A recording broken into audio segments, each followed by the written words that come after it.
আল্লাহর খলিল ইব্রাহিম আলাইহিস সালাম ছেলে ইসমাইল মক্কা আল মুকাররমায় আল্লাহর ঘরের পাশে আছে, বিবাহ করেছে। সুবহানাল্লাহ। বাবার কাছে চিঠি লিখতে, বাবা আপনার ইসমাইল বিবাহ করেছে, আসেন না একটু পুত্রবধূকে দোয়া করে দিয়ে যান। আল্লাহর খলিল ইব্রাহিম চিঠি পাওয়ার পরে কান্দে। ইসমাইলের চিঠি পাওয়া, ইসমাইলের চিঠি পেয়ে কান্দে। আর বিবি সারাকে বললেন, আবার সারা আমার ইসমাইলকে আমি কতদিন যাবত দেখি না, তুমি যদি অনুমতি দাও আমার সন্তান ইসমাইলকে আমি একটু দেখে আসবো। সারা বললেন, যেতে পারেন, শর্ত হলো একটা, গোড়ার পৃষ্ঠ থেকে আপনি নামতে পারবেন না, যাইতে পারবেন কিন্তু নামতে পারবেন না। আল্লাহ বললেন, ইব্রাহিম সারা তোমাকে যে নির্দেশ করেছে আমার একই নির্দেশ, গোড়া থেকে তুমি নামতে পারবে না। বলে সুবহানাল্লাহ। মক্কা আল মুকাররমায় আল্লাহর ঘরের পাশে বাড়ি করেছে ইসমাইল। ইব্রাহিম খলিল চলে গিয়েছে, গিয়ে ডাকতে, ঘরের ভিতরে কে আছে তোমা, একটু বের হয়ে আসো না, আমি একজন মুসাফির আসছিলাম। ইসমাইলের স্ত্রী বের হয়ে আসছে, কে আপনি, কোথায় বাড়ি? বউ খালি কোদেও আসলে কোদিন না বউ, মা গো অবাক, আমি এসেছিলাম একজন মুসাফির অনেক দূর থেকে। কেন আসছেন? তোমার স্বামী ইসমাইল কোথায়? জানি না। এরকম বেতন নামাকে মহিলা আছে, কথা বলবে। তোমরা কেমন খাওয়া দাওয়া করো, সুবিধা না। বউ খালি করবে, তোমার স্বামী কোন সময় আসবে জানি না। আল্লাহর খলিল ইব্রাহিম মনে বড় কষ্ট পাইলেন, পুত্রবধূর আচরণে আহত হয়ে গেলেন। শ্বশুরকে বসতেও বলল না, খাইতেও বলল না, বলল মা আমি চলে যাচ্ছি। তো ঠিক আছে যান, একটা কথা বলে দিয়ে যাই গো মা, তোমার স্বামী ইব্রাহিম ইসমাইল যখন আসবে, তোমার স্বামী ইসমাইল আসলে বলে আমার সালাম দিবে, বলবা একজন মুসাফির এসেছিল, আমি আবার আসবো, আমার আসবো। তোমার স্বামীকে বলবা ঘরের চৌকাটটা কপাটটা পরিবর্তন করে ফেলতে, এই কপাটটা ভালো না, গুণে চলে গেছি।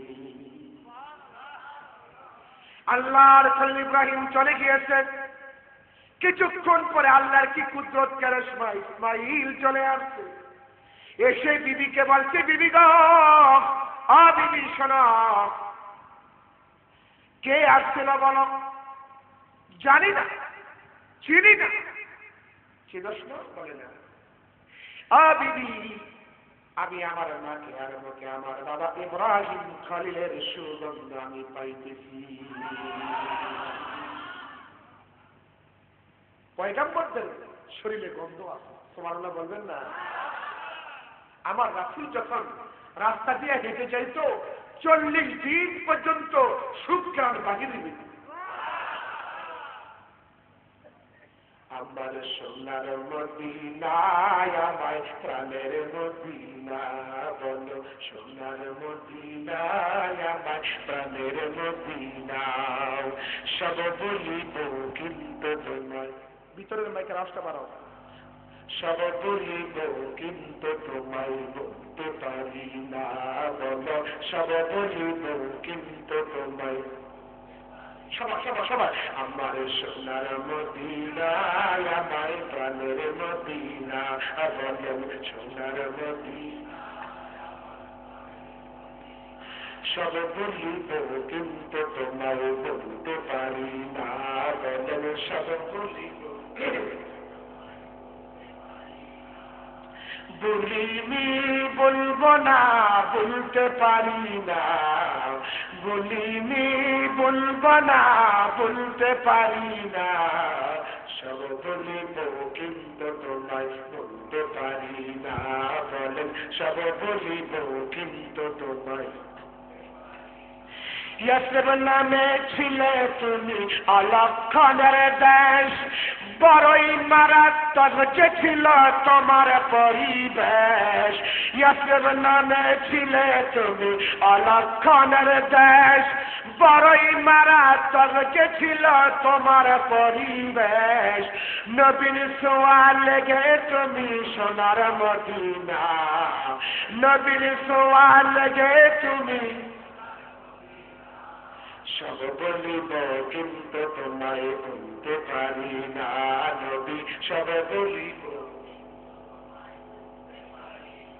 বলিনি বলবো না বলতে পারি না, বলিনি বলবো না বলতে পারি না, সব বলিব কিন্তু তোমায়। জান্নাতেরই বাগান তোমায় রাসূল বলেছেন, খাক শিফার অধিকারী তোমায় করেছে। জান্নাতেরই বাগান তোমায় রাসূল বলেছেন, খাক শিফার অধিকারী তোমায় করেছে। তোমার বুকে প্রবাহিত নূরেরই জান্নাত, তোমার বুকে প্রবাহিত নূরেরই নহর, সব বলিব কিন্তু তোমায় আপনাদের সব বলিব। আমার সোনার মদিনা, আমার প্রাণের মদিনা, বলেন সোনার মদিনা, আমার প্রাণের মদিনা, সব বলিব কিন্তু তোমায় বলতে পারি না। জোরে সব বলিব কিন্তু তোমায় বলিনি বলবো না বলতে পারি না, বলো বলিনি বলবো না, সব বলিব কিন্তু তোমায় বলতে পারি না নবী, সব বলিব কিন্তু তোমায় বলতে পারি। চিৎকার বলবেন মারহাবা, ইয়া রাসূলুল্লাহ, আল্লাহু আকবার। কষ্ট হচ্ছে আপনাদের? আজকের জন্য যদি আধা ঘন্টা বাড়া দেওয়া হয় অসুবিধা হবে? মনে হয় যেন মাত্র শুরু করছে। আলহামদুলিল্লাহ, ঠিক আছে ইমাম সাহেব, মনে হয় যেন মাত্র শুরু হয়েছে। কি বলেন হুজুর? মাত্র শুরু হয়েছে। আলহামদুলিল্লাহ বলেন। আজকের মাত্র আধা ঘন্টা বললে কষ্ট হবে? আল্লাহু আকবার কাবীরা, আল্লাহু আকবার, আল্লাহু আকবার। বাইরে আমার বন্ধুরা, আমার ইসমাঈল দেখে দেখে বলছে, বিবিগণ এই লোকটাকে তুমি বসতে বলো নাই না, কিছু খাওয়া দাওয়া করতে বলো নাই, বলে না। এ বিবি, তুমি কি জানো এই লোকটাকে? উনি হচ্ছেন আমার পিতা ইব্রাহিম খলিলুল্লাহ। কি বলছে তোরে? কিছু কয় নাই, কিছুই কয় নাই, একটা কথা বলেছি। কি বলেছে?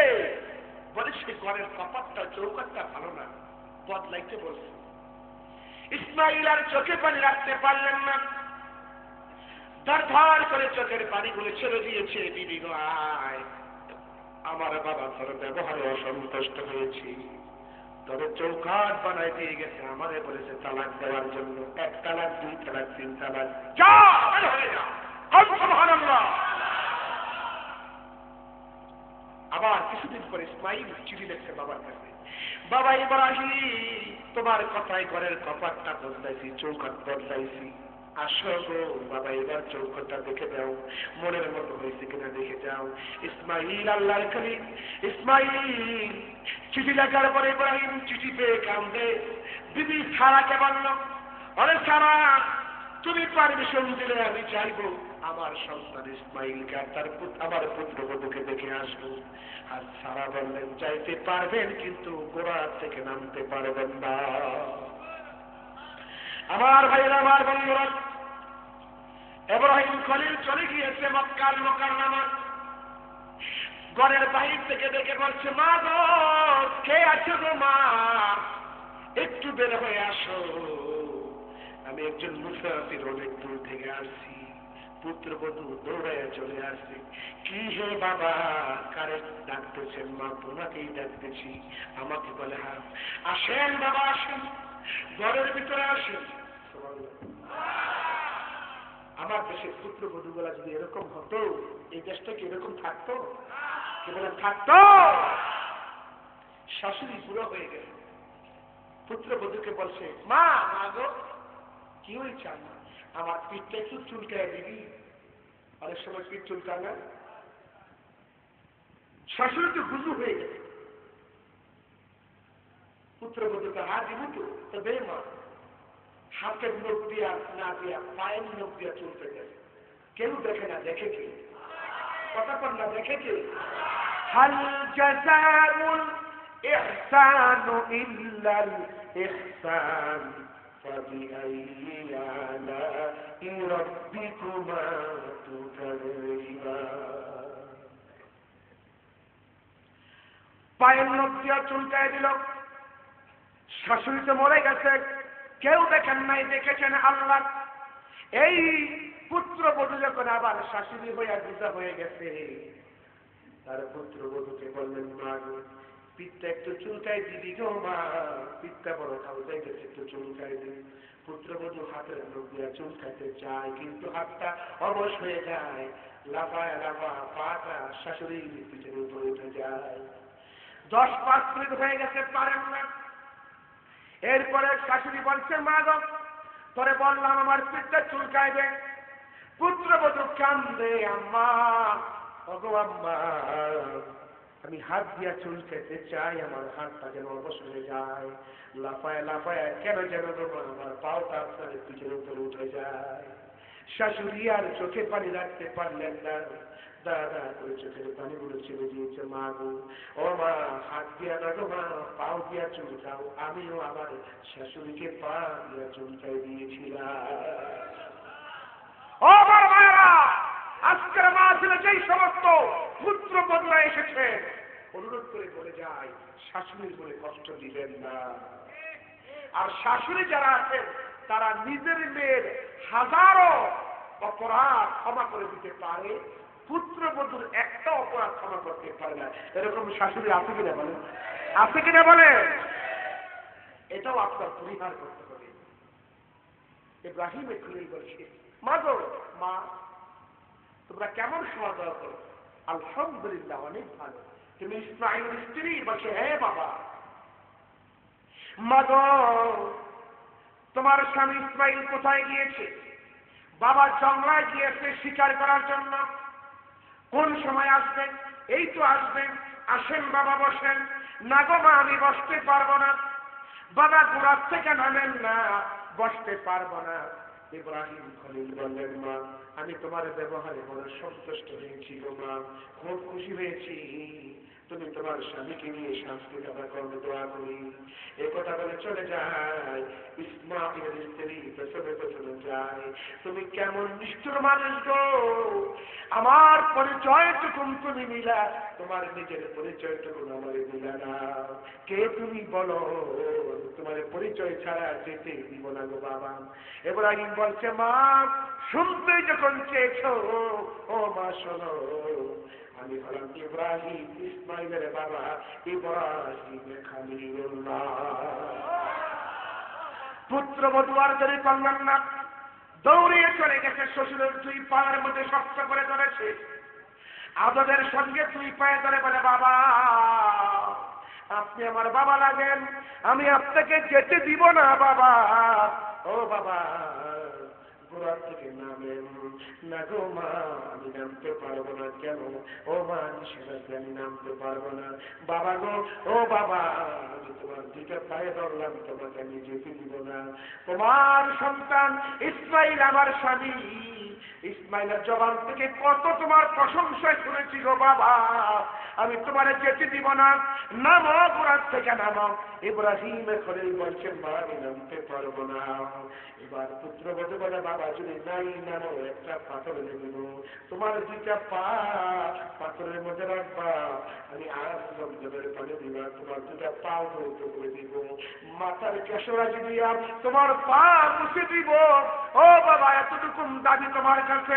ইব্রাহিম বলল, মা গো, ঠিক আছে, যাও, পাথর নিয়ে আসো।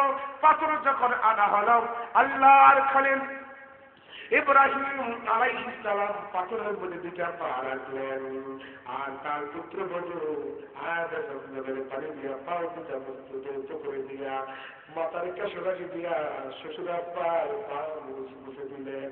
আল্লাহ কি কুদরত! যখনই দুই পা পাথরের মধ্যে লাগলো, আমার আল্লাহ ওই পায়ের ছাপ পাথরের মধ্যে উঠাইয়া দিল। সেটাকে বলা হয় মাকাম ইব্রাহিম। এই মাকাম ইব্রাহিমের সামনে এই বছর আমি 27 বার নামাজ পড়েছি। আমি আপনাদের জন্য দোয়া করব, বিশেষ করে আমার এই যুবক সমাজ যারা এই জান্নাতের বাগান সাজিয়েছে, আমি আমার হৃদয়ের অন্তরস্থল থেকে উদাত্ত আহ্বান জানাচ্ছি আমার যুবকদেরকে আমার রাসূল সবচাইতে বেশি ভালোবাসতেন। সুবহানাল্লাহ। আরো করে কোন সুবহানাল্লাহ। আমার যুবক ভাইয়েরা, আজকে যুবকেরা অবহেলিত হয়ে গেছে। আমি আমার মোবাইল নাম্বারটা আপনাদেরকে দিয়ে দিচ্ছি। আমার মোবাইল নাম্বার হচ্ছে 01711075402। আমি আবার বলছি 01711075402। এই নাম্বারে আপনারা আমার সাথে যোগাযোগ করবেন। আমার সঙ্গে আপনারা যোগাযোগ করবেন। সার্বক্ষণিক এই মোবাইল খোলা থাকে। বিভিন্ন মাসাইল জানার জন্য যোগাযোগ করবেন। বিভিন্ন সমস্যায় সুযোগে আপনারা যোগাযোগ করবেন ইসলামী বিষয় জানার জন্য।